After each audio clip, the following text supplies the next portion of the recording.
This last principle isn't really a hands-on technique. It's more of an idea, a concept that you need to be aware of while you're editing video.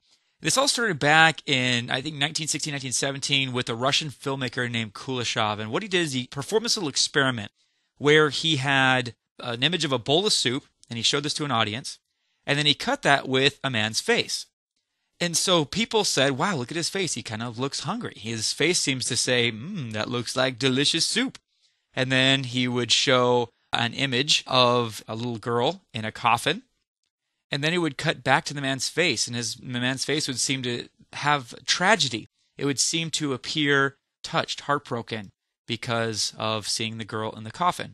Then he showed them a beautiful woman laying there. And then they cut back to the man's face. And the man's face seemed to say, hey, that's a pretty looking lady. And so what the experiment concluded, because the man's face was really the exact same every time, what changed was what was in between.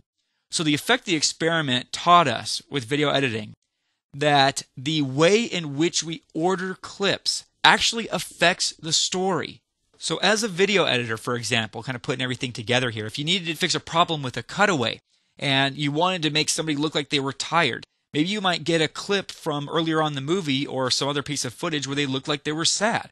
So you can take different pieces and put them together and really change the way that those pieces impact the audience based on what comes before and what comes after. And that's really the great artistic point that I want to leave you with as we leave these artistic chapters on shooting video and the art of video editing. I want you to be aware that editors are storytellers, as this experiment proves.